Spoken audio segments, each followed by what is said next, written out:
Всем здравствуйте! Вы смотрите программу «Мы вам покажем» на телеканале Якутия-24. Сегодня мы находимся в Национальном архиве нашей республики. Здесь хранятся документов очень много. Если быть точными, это около 1,5 миллиона документов. Все они носят разный характер.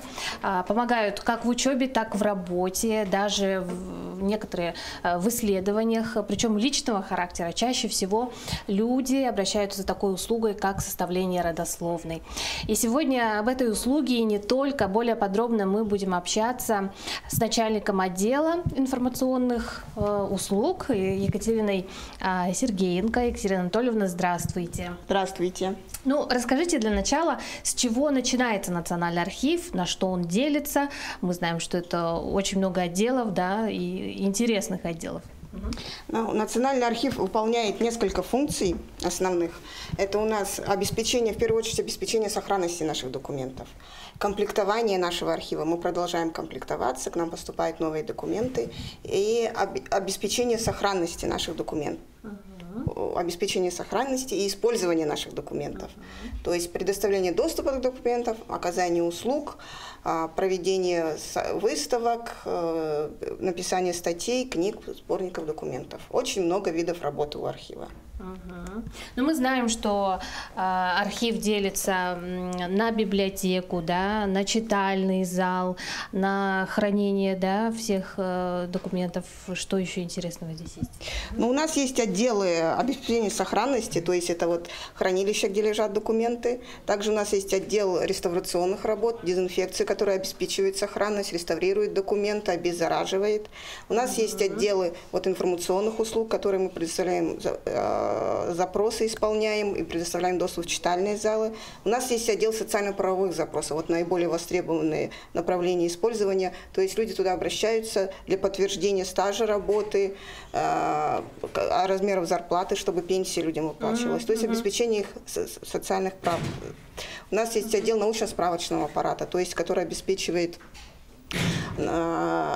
весь аппарат описей, фондов, справочников, каталогов к нашим фондам, чтобы было удобнее искать и использовать эти документы. У нас есть отдел комплектования, который как раз занимается работой с нашими подведомственными организациями, которые являются источниками комплектования, то есть министерства, ведомства, государственные бюджетные учреждения, которые вот сдают к нам документы. Ну, вроде все возможности для работы в принципе есть, да? Но все-таки какие-то проблемы существуют сегодня? Нехватка места, может быть, что-нибудь? Ну, основная проблема у нас как раз нехватка места. Так как мы архив, который пополняется, и все время нам нужны больше площадей для обеспечения, хранения документов. И у нас уже площади все уже заняты. Переполненные, да. И вот идет сейчас у нас, наверное, процесс, чтобы к нам у нас было новое здание, новое хранилище, где будут лежать документы, потому что это главная функция нашего архива. Екатерина Анатольевна, вначале я сказала, что самая популярная услуга, да, это составление родословной. Как, с чего начинать ее поиски? Ну, поиск, если человек хочет заняться своей родословной, лучше начать с самого себя. То есть нужно провести дома всю поисковую работу, то есть проверить семейное. Для начала. Выписать все на листочке, в компьютер, кому как удобнее. Все, что знаете про своих предков. Изучить, что есть в интернете, про ваш наследник, улус, тот населенный пункт. И вообще выбрать программу, может быть, даже для работы с родословной. Провести подготовительную работу, потом можно к нам в архив приходить. У нас работает читальный зал на Дзержинского, 41, с 9 до 5, с понедельника по пятницу. Приходит человек с паспортом, записывается, и мы тут уже консультируем. У каждого человека случай индивидуальный. То есть какие документы у нас есть, какие можно смотреть в бумажном виде, какие можно смотреть в электронном виде. Мы как раз вот находимся у читального зала, да? Давайте зайдем посмотрим, пожалуйста. Пожалуйста, наш читальный зал. Ежегодно у нас тут более 4000 посещений. Люди самого разного, разные самые люди, студенты, ученые, краеведы, просто жители нашей республики, которые интересуются историей, но в первую очередь историей своей семьи, большая часть посетителей. Здесь у нас предоставляется доступ к бумажным делам и стоят компьютеры для работы с электронными образами документов. А давайте посмотрим, вот прям, может, на примере, да, чем люди занимаются здесь. Ну вот какие виды документов, да, если посмотреть. Ну, вот здесь человек может прийти и посмотреть материалы переписи 1917 года, например, да. Сельскохозяйственные переписи. Вот такие документы. Проводилась перепись сельскохозяйственная. И здесь человек может, если у него предки, например, жили в Харинском наследии Вилюйского улуса, вот здесь уже вот имя, отчество главы семьи, сколько скота было, члены семьи указаны. И вот с такими видами документов наши посетители читального зала работают, занимаются. Это вот в бумажном виде, а в электронном виде у нас есть метрические книги церквей, ревизские сказки, посемейные списки. Ну, мы их сканируем, во-первых, чтобы обеспечить их сохранность, потому что если человек все время в читальном зале, эти дела, они в плохое физическое состояние могут прийти. И для того, чтобы к одному документу был доступ больше граждан. Потому что когда один документ на руках, уже другие люди не смотрят. А если наличие электронного читального зала, тогда можно один документ, очень много людей может смотреть, и он у нас лежит в хранилище, его никто не трогает, и он будет храниться еще долгие-долгие годы. То есть одновременно уже может несколько человек просматривать в электронном варианте, да? Да. Угу. Но мы, я думаю, мешать людям здесь дальше не будем, да, пройдем далее. Угу. Ну а сейчас мы переместились в отдел реставрации. Екатерина Анатольевна, что конкретно здесь происходит? Мы видим, даже подготовили, да, специально нам какой-то уникальный документ. Да, мы находимся в отделе, который занимается реставрацией документов, потому что, конечно же, за все время они прошли, могут быть в плохом физическом состоянии, документы нужно подклеивать, подшивать и дезинфицировать. Вот один из документов, который у нас подготовлен для дезинфекции, вот хочу показать. Вот дезинфекция, вот как понять, вот как есть, так и понимаем, его дезинфицируют, как специально чем-то опрыскивают. Да, то есть дела у нас подвержены грибку, вот здесь он как раз, вот документы, зараженные грибком. С этим у нас в архиве очень мы боремся. Дезинфекция – это специальными составами дела обрызгивают, чтобы грибок погибал и больше не размножался. Вот в таком физическом состоянии они вот хранили, в отдел попадают, и сотрудники с ними уже работают. После дезинфекции дело будет снова подшито, подклеено и снова попадет в оборот, в использование. Вот. Так, а здесь мы что видим? 1860 год. Что это? Это нотариальная книга. Это нотариальная книга 1860 года. Здесь у нас уже нотариусы были в те годы. И они заверяли документы, заверяли сделки, договора. Вот как сейчас, какую работу ведут. И документы, подтверждающие это, у нас хранятся. К сожалению, некоторые у нас в таком физическом состоянии.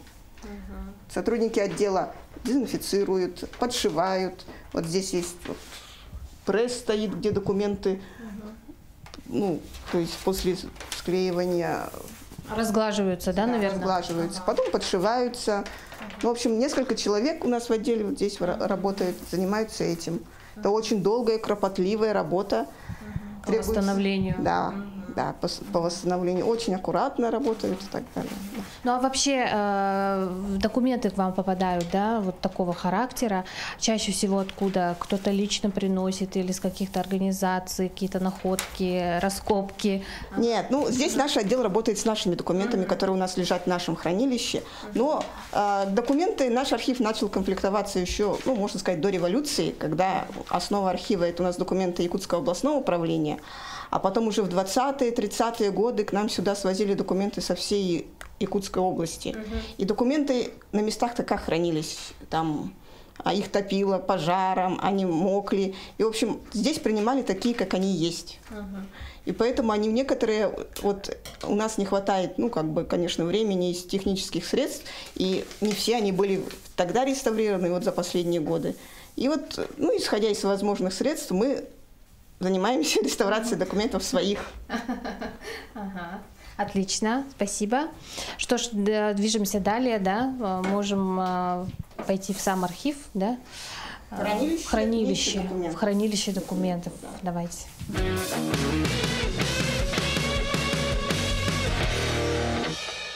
Ну что, пришли мы в хранилище с Екатериной Анатольевной, да? Нам сказали, что здесь специальный коврик, дезинфицирующий. Да, дезинфицирующий, да, так, обеззараживает. Ножки, да? Да. Так. Оп. И заходим, да. Ну, в хранилище у нас какая-то специальная температура, да, освещение, что еще? Да, здесь как раз хранятся те самые документы, которые составляют ценность, вся наиболее ценность, вся история нашей Якутии в этих документах. Здесь соблюдается специальный температурно-влажностный режим, то есть определенная температура, уровень влажности, световой режим. То есть сейчас свет включен, но обычно здесь всегда темно, потому что свет очень вреден для документов. Тут соблюдаются обеззараживающие мероприятия, проводятся. В каждом хранилище у нас около 200 тысяч единиц хранения. Хранятся они в коробках. Строгий учет, чтобы документы, каждое было на своем месте. Благодаря таким условиям они уже тут лежат, там получается уже более 100 лет, как наш архив существует, и будут лежать еще долгие годы. Ну вот интересный вопрос, да, все ли эти документы оцифровываются в свое время, да, или вот какие-то все равно остаются как подлинники отдельно? Подлинники у нас остаются, конечно, да, но мы переводим сейчас в электронный вид наиболее востребованные, как я уже говорила, это касающиеся родословных, да, но так как у нас уже около 1,5 миллиона единиц хранения, а единица хранения это одно дело, а деле может быть и 2 листа, и 250 листов, и 1500 листов, то есть их оцифровка это работа на долгие годы, чем и занимается наш специальный отдел. Вот что касается конкретно услуги родословные, да, на сегодняшний день я знаю, что ваши специалисты приостановили эту, да, работу пока, возможно, временно, да, по каким причинам? У нас поступало очень много генеалогических запросов, да, и у нас получилась специальная, очередь очень большая. Кроме того, к нам поступает очень много тематических запросов, касающихся, более конкретного характера. Там, дата рождения, подтверждение национальности, состава семьи, биография человека, дата создания школ, предприятий, учреждений. Имущественные запросы очень много. Поэтому генеалогические у нас запросы идут по очереди, но так как мы не успеваем делать, мы приостановили прием и рекомендуем самостоятельный поиск. Но мы оказываем всю помощь людям в их самостоятельном поиске. Переводим в электронный вид. Рекомендуем, какие дела смотреть в читальном зале. Но если человек хочет заниматься своей родословной, нужно приготовиться к поисковой работе. То есть у нас в архиве же нет папочки, где написано родословная такой-то семьи. Все на готовенькое, да? Да, поэтому нужно искать. То есть прежде всего это огромное желание, конечно, да, изначально. Люди, у которых нет возможности прийти к вам в читальный зал, да, может быть, труднодоступные какие-то, да, отдаленные места в нашей республике, да, или вообще трудно, да, передвигаться, возможно, людям некоторым. Возможно, есть сайт какой-то единый, портал, где можно как раз-таки найти, да, необходимые документы. Да, на нашем сайте, через любой поисковик находится сайт Национального архива, можно зайти. Программа, через которую мы предоставляем доступ к документам, там есть, называется АИС ИЛАР-архив. Если дома есть, дома, в библиотеке, например, в районе, например, доступ к интернету, можно в этой программе зарегистрироваться, ознакомиться, как работать с программой, у нас на сайте тоже есть видеоролики, и заказывать дела. Мы предоставляем бесплатный доступ к электронным образом дел на месяц. То есть человек в течение месяца может заходить в эту программу, смотреть те дела, которые он хочет посмотреть, и работать с ними. Следует сказать, то, что мы отсканировали, те дела, которые переведены в электронный вид, уже на руки не даются. То есть, когда к нам приходят люди и говорят, что я компьютер вообще не знаю, и дайте мне бумажные дела. У нас уже такое не получится, так нельзя. Поэтому, если у человека совсем плохо с компьютерным делом, нужно привлекать помощников, детей, внуков, племянников. Более молодых, да? Да, это уже становится семейным занятием. Да, конечно, согласна. А вот еще один вопрос по поводу вот хранилища, где мы сейчас, собственно, находимся, да? Каким образом здесь идут уборки? Бывают ли они вообще? Вот как аккуратно вы с пылью там работаете, да? Ну да, здесь, конечно, ежедневная уборка производится. Ежедневная, да. Ну, раз в месяц проводится санитарный день, когда обеспыливаются вот стеллажи сверху донизу, ну, по мере возможностей.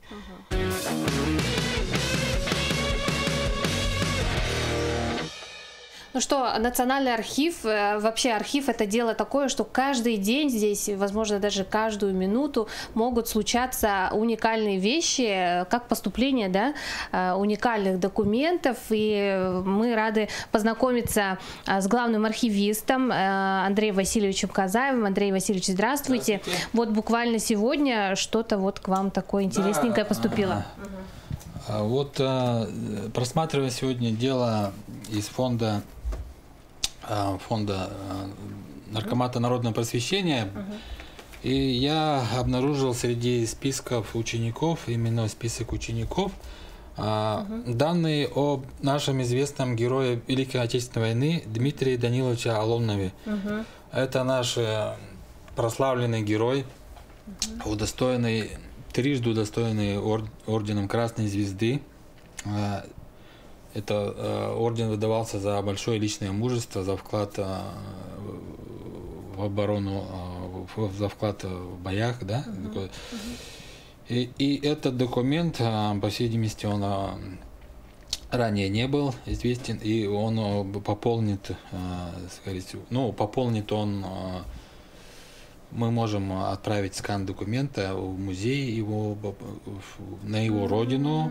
Мы обмениваемся информацией с краеведами, которые интересуются, особенно у нас же через 2 года будет праздновать 80-летие Великой Победы. И мы обновляем информацию о наших героях, о героях Советского Союза, о таких известных личностях, снайперах, разведчиках, артиллеристах. И вот у нас совсем случайно попадаются такие документы. Эта информация как кстати, да? Да, она вот совершенно... Я просто просматривал об учителе мне одну информацию, и совсем случайно увидел фамилию Алонов, Дмитрий Данилович Алонов.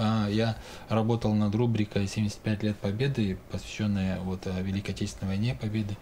И как раз вот сразу мне это вот вспомнилось, что это наш, по всей видимости, наш герой, и как раз все сходится, все. Он из того же наслега тюляхского. Тут здесь написано Тюляцкий, да. Ну, в то время так писали, бывшего Дюбсинского. И вот здесь перечислены, сколько ему лет, и его одноклассники. Вот. Ну, здесь были великовозрастные, это во время ходили не одногодки, да, вот. 9 лет, 32 года, вот ему 12 лет. Да. И, значит, социальное положение у него был бедный.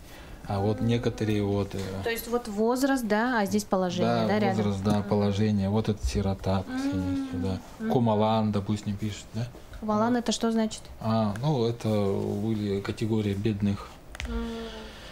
Просто бедные крестьяне, которые жили у родственников, не только у родственников, там такая категория была, они социальные были, значит, не обеспечены, у них никакого не имущества, они жили у родственников, выполняли какую-то определенную работу, там вот, в общем, как-то так вкратце, да, но на самом деле там более, если шире рассматривать, тут уже можно углубиться, да? Да, можно углубиться, да.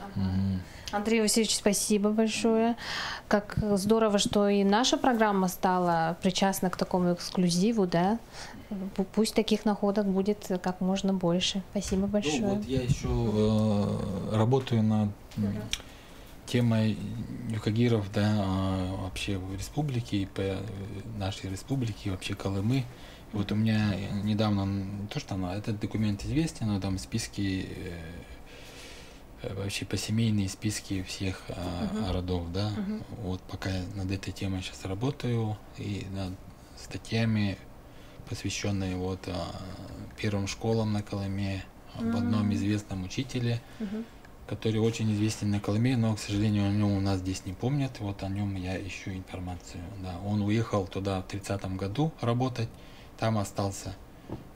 Там он получил очень почетный гражданин Цветниканского района, в Магаданской области он очень известен, но, к сожалению, на родину он уже не вернулся, там остался, женился. А вот сам он родом из Павловского селения, из старообрядческой семьи. Ну вот там уже о нем в этом селении ничего, к сожалению, памяти уже практически нет. И я сейчас работаю над этим, чтобы восстановить, скажем, историческую справедливость. Как раз у нас год педагога. А как имя учителя, вы не сказали? Борисов Панкратий Иович. Он родился в 1911 году в Павловском селении.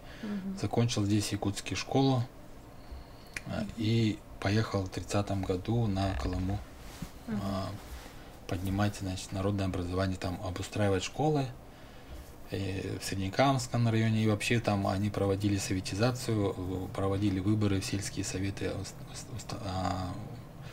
С собой он повез, значит, он ехал вместе с известным нашим государственным деятелем Круминым, Яном Круминым, военный тоже. И вот они там все вместе из Якутска поехали и устанавливали советскую власть. В то время тогда, кстати, попали и в засаду белобандитами из его воспоминаний. Да, он, кстати, подробные воспоминания оставил. Я вот сверяю эти документы его. Он организовал краеведческий музей в поселке Симчан. И много своих документов он там оставил. А весь архив хранится его в Магаданском архиве. Все, спасибо. Андрей Васильевич, спасибо. Может быть, даже путем нашей программы, через зрителей, возможно, кто-то откликнется и, и поможет восстановить. И, наконец, мы добрались до отдела информационных технологий. Здесь стоит сканер, который, кстати говоря, был закуплен недавно совсем, который облегчил работу.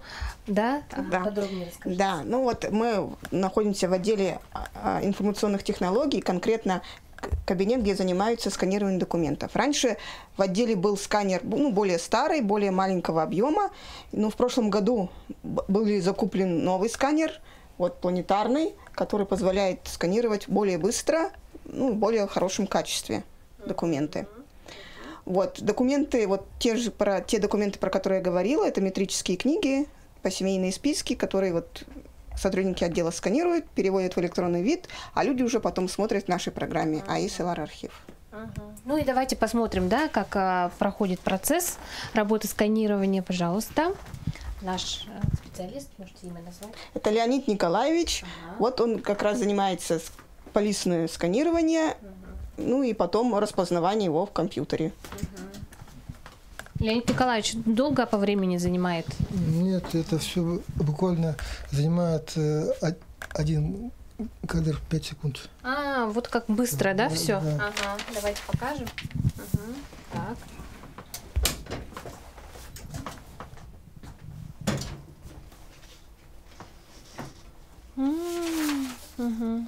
То есть это прозрачное стекло, можно сказать, да? И есть. Оно прижимает. Да, чтобы были все ровное, да, то есть и позволяет улучшить качество изображения и его сохранить. Интересно. Вот что значит новые технологии, да?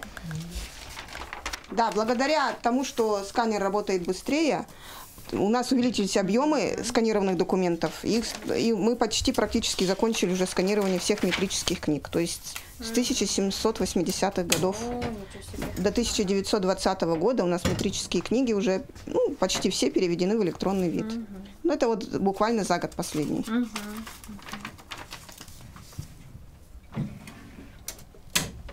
Так, ну что, наша такая интересная небольшая экскурсия по Национальному архиву подошла к концу. Я хочу поблагодарить Екатерину Анатольевну и всех работников, которые за кадром нам сегодня очень помогали. И в кадре, и за кадром. Люди, которые действительно сохраняют историю, по крайней мере, помогают в этом всем нам. Спасибо, Екатерина Анатольевна. Что бы вы хотели пожелать нашим телезрителям? Хотелось бы пожелать, чтобы люди помнили свою историю и помнили, что сегодняшняя жизнь человека уже через 5 лет становится историей, и документы, которые характеризует человека, чтобы они дома сохраняли в своих семейных архивах. Спасибо вам большое, вам удачи, успехов дальнейших в работе. Ну а мы с вами прощаемся, дорогие телезрители, увидимся в следующий раз еще где-нибудь. До встречи.